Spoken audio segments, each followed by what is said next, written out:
What's going on? What's going on? I gotta come up with a theme song for this, then I can just sing it every episode. Welcome back to Shane Diablo. Let's lower this chair a little bit.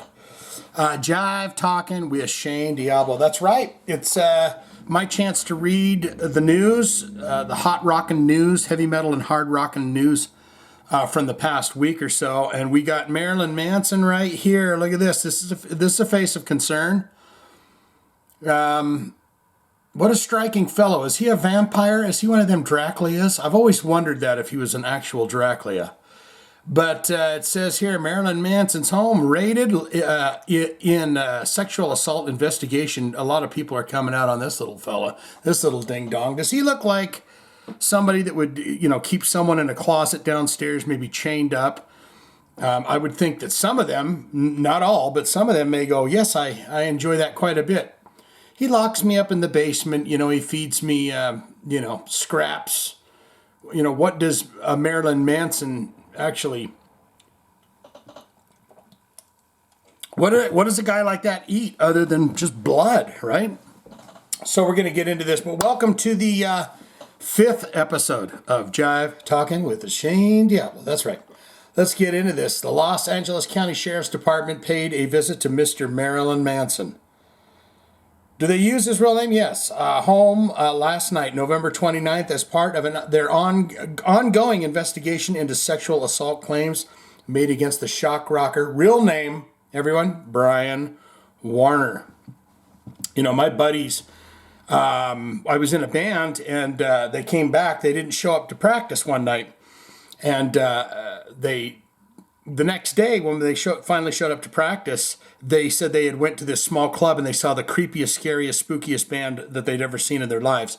That was Marilyn Manson. They were doing like dance clubs or something. And there was this really, this dance club where you could go and find anything you were after. And I mean anything you were after. And that night they happened to be there. They said, we didn't show up to practice because we saw this creepy, greasy man that looked like he was a serial killer and a monster in a horror movie all at once.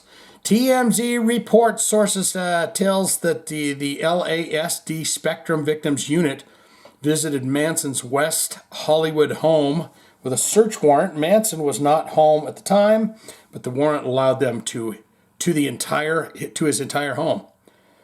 And they seized a bunch of stuff. Media storage units, including hard drives. They will be reviewing the content. My God, what do you see on a Marilyn Manson hard drive? Even if it's not illegal, I'm sure you just see some bizarre stuff on there.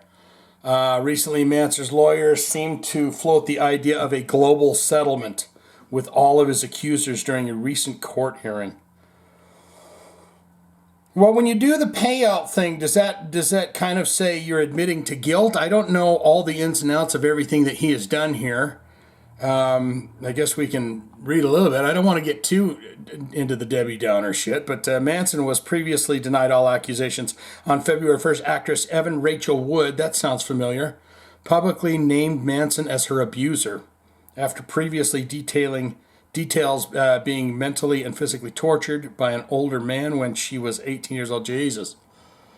Well, wasn't there Greta Von Susteren, or what was that rockabilly lady's name? Dieter Von Teese or whatever, that came out and said, he's a great guy. I'm into creepiness. And I guess we'll just have to see what happens with that. My other question would be, let's say you've got a hard drive, and I'm just asking for a friend. I'm not, it's not for me. But let's just say that your computer or whatever, has something on it, and the police, they come in, they take the computer.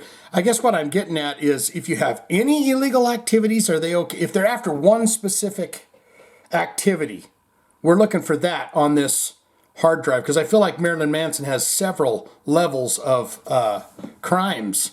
So I'm wondering, can they just bring charges against all of them? Okay, here's where you killed the chickens, and here's where you did this. Here's where you were drinking the blood out of the half skull in the backyard. All of that. Can they just get them on all of it?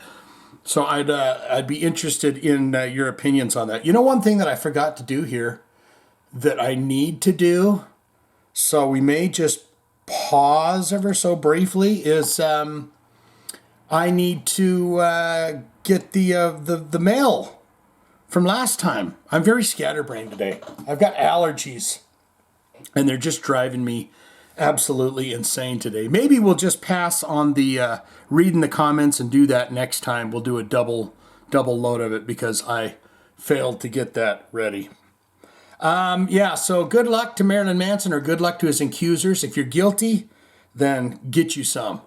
Next up here, I thought this was very interesting. This article's a little old. It's from September, but I was like, what happened with this? Motorhead versus w.a.s.p, the tumultuous tour that ended with Lemmy and Blackie Lawless brawling in 1997. I had heard nothing of this. w.a.s.p vocalist and buzzsaw codpiece enthusiast Blackie Lawless is an intimidatingly large dude. Yeah, I think he's standing around 6'4" without the help of platform boots. In his heyday, most people probably thought twice before trying to get up in Blackie's face. As it turns out, Lawless had a habit of picking fights with people you probably shouldn't single out, such as bodybuilder, rock warrior John Michael Thor. No kidding. John Michael Thor would rock you, baby. Or let's say the late Lemmy Kilmister. Sure, Blackie had a bit of height advantage on Lemmy, who was around 5'10", but who the fucks with Lemmy? I agree with that. Well, Blackie did. While the two bands were touring together in 1997, w.a.s.p was supporting their latest record, Kill Fuck Die. So you remember what I told you? He had to. When did he turn Christian? Because it was sometime after Kill Fuck Die, right? You can't put that out before you go Christian, right? Both w.a.s.p guitarists Chris Holmes, Lawless, and Lemmy go way back. If Holmes' memories are to be trusted, he recalls meeting Lemmy in London after the release of their solid debut album, w.a.s.p. Yes, the self-titled. The two became friendly, and Holmes would spend time with Kilmister after he moved to Los Angeles, and according to Holmes, even went furniture shopping together. This is fantastic. Blackie and Lemmy had also been pals for quite a while, but according to Lemmy, Lawless acted as if w.a.s.p was doing Motorhead a favor. Yeah, I mean, I could see Blackie kind of having that kind of an attitude. I don't know him personally, but everything I've gathered, I could see him kind of going, we're doing you the favor here. w.a.s.p was doing Motorhead a favor by having them co-headline the tour. And things did not go well. Okay. A co-headlining situation is pretty much a win-win for both bands. The venues are larger, which means more tickets sells. Sales driven to two popular bands, not just one, yes. The tour started in Europe before finding its way to the U.S. a little late due to Chris Holmes tearing the cartilage in his knee after falling off the stage in London, which required surgery. In total, the tour was to run for 5 weeks. Man, they're not kidding when they say you need to practice your reading. But that's what I'm doing right here, right? But that never happened. Okay, so what was the deal? Yeah, so Chris Holmes went in for the surgery. At first, w.a.s.p was opening the gig. If you caught the Kill Fuck Die tour, you know it was absolute spectacle. Simulated sex with a pregnant nun on stage? Check. Fake pig head and a gallon of fake blood? Check. So what's he going on about? We haven't done this kind of a show in 40 years. w.a.s.p is preparing to do a 40th anniversary world tour. And he's going, we're bringing back the stuff that we didn't do. The only time we ever did the blood and guts and everything was on the very first self-titled album tour. Well, here it's saying that's not true. According to, let's see, fake blood, check. Feathers, check. The stage looked like Satan's barnyard after w.a.s.p was done. Oh, I can see where this is headed. The elaborate props and their aftermath took time to clean up and break down. According to Lemmy, the stage floor was disgusting even by his standards, and ultimately Motorhead said fuck this shit and moved to the opening slot so they could avoid the carnage. It almost kind of makes you wonder if he would do something like that on purpose, right? Let's be extra greasy with all these goodies that we have on stage, and then we'll be playing second. Am I reading too much in? Here's more from Lemmy on that. Oh my goodness. We're going to end it right after this, but I want to read the man's quote here. We went on tour. It was supposed to be a co-headlining headlining tour. But Blackie was actually closing the show because he made such a fucking mess of the place, right? Because he killed a fake pig with a fake sword, and he cut pillows open and threw feathers all over the stage. So by the time he finished with it, it wasn't fit to piss in. And I wasn't going to play on it. I mean, that makes sense. Who goes on after Gore? So he closed the show every night, and I just don't know what it is with Blackie. I've known him for 20 years. Because Lemmy seems like a real sweetheart of a guy. You know, he was walking the first 5 years right past us and onto the stage. Not hello, nothing, not acknowledging us. And he's still got his cellulite, old ass, hanging out with his chaps. And he's got the mic stand with the handlebars. The Blackie Lawless complete workout. Oh my God, Lemmy, I love you. Oh man, Lemmy trolling Blackie Lawless. Okay, we're not going to read the rest of this. Oh, wait, is this a quote from w.a.s.p? Oh, yes, indeed. Motorhead would officially depart the tour prior to the stop in Vancouver when the shit between Lemmy and Blackie hit the fan and came to blows. Both bands would put out press releases detailing the split, which ended up costing Motorhead a ton of cash, $40,000. We can read w.a.s.p's PR response to Motorhead's departure here. But for now, here are the lowlights. Okay, yeah, we just gotta get this little taste. Motorhead are complete amateurs who, after 20 years, still can't plan a tour properly and professionally, and are fabricating stories to excuse themselves for not giving metal fans the show they were promised. It's the fans that are losing out, and we feel sorry for that. Oh boy. We'll never allow Motorhead on one of our shows again. But wait, there's more. This time straight from Blackie Lawless. Beating up on Lemmy would be like beating up your grandfather. In hindsight, I'm just glad he had the foresight to run. I come from the school that says, don't kick a dog when he's down, and let me tell you, he's down and beaten. Not a very Christian-y kind of things to say, right? So that is that. That's very interesting.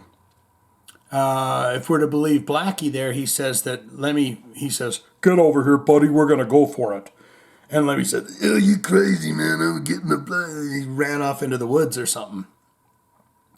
All right, next up, congratulations to Maynard James Kennan. He is he's got his brown belt. I wanted to read a little bit about this because there's an intense face, right? That's a dude that'll punch you in the tits. And he's even displaying his brown belt right there. What's the headline? Tools Maynard James Kennan has a brown belt in Ju Jitsu now. You got one more step to the black, right? And then he'll be the king of all hard rockers. Let's see. Maynard James Kennan already has an impressive resume filled with great bands, including Tool, A Perfect Circle, and Pussifer. And now Keenan. Oh, he's got a band called Keenan. Oh, now Keenan is expanding that resume to include. Jesus, I'm so scatterbrained today. Is expanding that resume to include being a brown belt in Ju Jitsu. I've got a roommate that does Ju Jitsu. And man, he'll tangle you up and choke you. I used to have a roommate. The guy would just he'd choke you up like a damn what are those snakes called that they don't bite you and kill you, but they strangle you to death like a python. He'd get you locked up like that. Hawaiian Jiu-Jitsu trainer Chief Limeo posted Keenan's accomplishments on his Instagram alongside a photo of himself and Keenan looking like they're ready to go for it. For those unaware, the brown belt in Jiu-Jitsu is the fourth belt I think that's one, can achieve before moving. Yeah, it's not on, belt on. Fourth belt on can achieve. One can achieve. Half the time it's my goddamn reading, and the other time it's spelling errors before moving on to a series of black belt rankings. So there's several rankings. Oh yeah, Helio Gracie. That's back in the early days of the UFC, the Gracie family. They were whipping everybody's ass. It didn't matter if you were a 7-foot refrigerator. coming in punching and stuff, they could lock you up and spin you down and wrap you up like a snake, and you'd be done. You'd be screaming for your life. Good feed on this guy. He does a lot of squatting and stuff when he's on stage with Tool, too. You know, he likes to... I guess that's it, right? He just got a photo there of him, and that was just that. That's the host saying, or whatever, this guy right here, Ju Jitsu Johnny, is proud to, give him his brown belt. And I guess this old belt here is what? He's taking that home? That's his old belt. He used to be a purple belt with 1, 2, 3, 4 white rings. And now he's got a nice brown belt, and he'll get little white rings on there. And then when they go right up to his Peter, then he gets a black belt. And I think that's the way that works. Very scatterbrained today, people. I apologize about that, but I will not let this news suffer. We will continue because, by God, the news has to be told. Someone has to tell the news. And thanks to Metal Injection, by the way, for, I'm using all of their stuff here today. I thought this was interesting. Eminem was in a Korn video before he was a big rap star. Well, there's Jonathan John Davy Boy Davis, and he looks a lot younger, a lot of puff in his cheeks, and there's a fun little Eminem there. He looks like a happy camper and not like a hostile, angry rapping type. I watched a thing the other day where he was saying, the one word in the world that you can't rhyme is orange. And then he says, but I figured out a way to use it. Because if you say orange, then you can say bonge. And you can say, I don't know. I don't know exactly what he was talking about, but he's basically saying he figured out a mathematical equation for using the word orange in a rap song. So we should all be happy with that. We should all be happy. Let's see what this is about. Some eagle-eyed Korn fans spotted Marshall Mathers before he broke big, as Eminem was an extra on the set of the band's breakthrough music video, Got the Life. Please let there be a clip of this. Eminem can be spotted near the end of the video when the band shows up to a block party giving fives to the band. Oh, is Eminem going to lay down the fives? Did he like Korn? I know he hated, was it Limp Bizkit that he was feuding with? I know in that new Limp Bizkit album, Fred Durst still mentions Eminem in the song. I was like, you gotta be kidding me. Aren't you over that all shit by now? But I guess he was friendly with Korn. Why would you be in a music video? Clip points out his cameo. Let's see. Mathers was down with the nu metal bands of the era, even appearing in it. Oh! Okay, I take everything that I just said back. He was friends with Eminem. Limp Bizkit and Eminem were friends. I take that back. I'm going to retake that back, everything I just said. According to Loudwire, James Monkey Schaefer discussed the cameo in 2014 interview, saying there was some extras on the set of the video Got the Life. Some kid came up to me and gave me his demo. He said, yo, here's my demo. Remo, a bama lava bing bong zingy baby ding dong. I was really drunk and I was like out of it. He's like, hey, check it out. I'm a rapper. I'm like, I'm just a guitar player. Oh, and that's and then Monkey says, I'm just a guitar player. Turned out that kid was on our video. The kid that was on the kid that was on our video, guess who it was? Freaking Eminem. Unbelievable. He was an extra in that video. And now look at him. Has Eminem still got a career going on? Is he still doing stuff? I saw him with a beard. It was really weird. It looked like, like when Michael Jackson grew a beard, or he would grow a mustache or whatever, you go, fuck, that looks weird. And I saw an interview that he was doing where he had like a dark beard, like a man's beard. And I was like, there's something wrong with that. I can't put my finger on it. What does this Brian Head say? Brian Head Welch snapped back jokingly. Thanks a lot, man.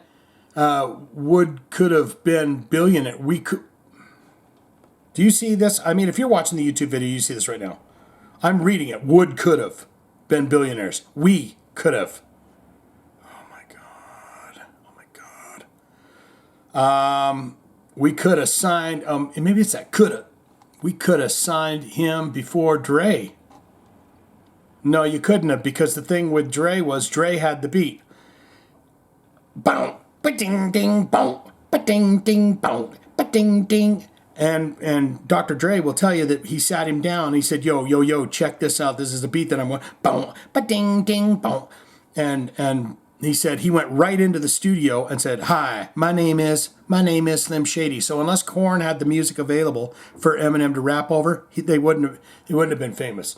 You could have ruined Marshall Mathers' career if Korn would have wrote his music. There wouldn't have been a, hi, my name is Slim Shady. Right? You think they could write music like Dre? So not a good joke. Let's see what this is. Oh, yeah, there he is. It's just he's saying, what up? Where's he at again? Oh, is that it? Okay, well, that was interesting. That was something else. Okay, let's get into this. I thought we're going to end this on 2 mashups. Have you heard the mashups before? This is going to be Mariah Carey and We're Not Going to Take It, Twisted Sister. And let's see what this sounds like. Just some of it. There I Ruined It Productions, huh?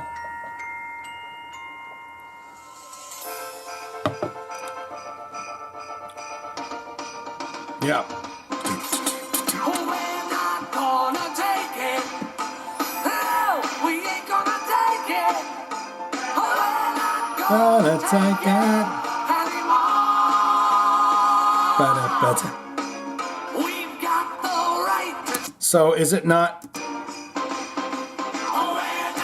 Is it just them? Why wouldn't you let Mariah Carey sing? Oh. Does she sing right there?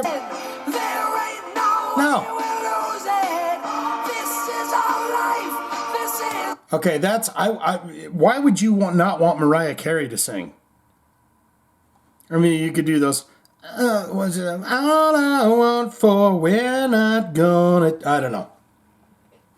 I'm not listening to that whole thing because then someone's gonna say you owe me money for that. Let's get into this one. This one was very interesting to me. This Metallica Trans-Siberian Orchestra mashup will put you in the Christmas mood. And guess what? We have just entered the December month. And no, I'm not going to harp on about Christmas every damn one of these. But Metallica and Trans-Siberian Orchestra, let's hear it.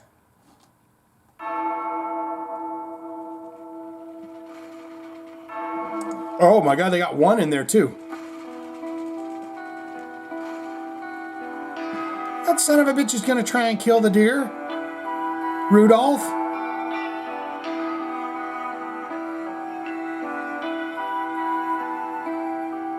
Yeah, the Trans-Siberian. Oh, that's from I Just Saw This movie.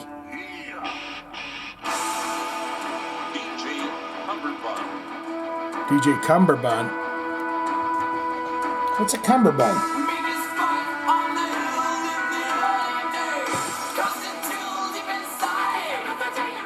Oh, this is great. Yeah, I saw this. This is the Goldberg movie. I just watched that. He's a killer. What's it called? Santa Slay.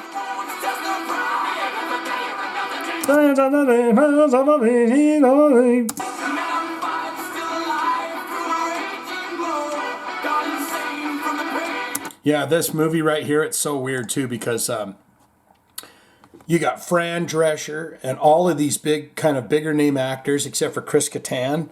But there's a bunch of them, and they're only in the movie for the first 5 minutes because they're all killed by Goldberg, the wrestler. You know the wrestler Goldberg? It's called Santa Slay. And he slays people in a small town. And for what reasons, I don't know, because I didn't pay that close of attention. But that's all I've got for this one. We're going to call it on this. My brains are just fried today. I don't know. I'm just loosey-goosey in the head, and, the allergies are really kicking in. When you get that pressure right there in your skull, I mean, it's just, it makes you feel like you're you're just not on the same planet, right? So get in the comments and tell me what you thought of all of this, and we will do the comments from this video and from the next one, or from 4 and 5 next time on 6. How's that sound? Thank you so much for joining me on Jive Talking with Shane Diablo, where we just like to read the news and chitter chat and think about life. Okay, swing it in.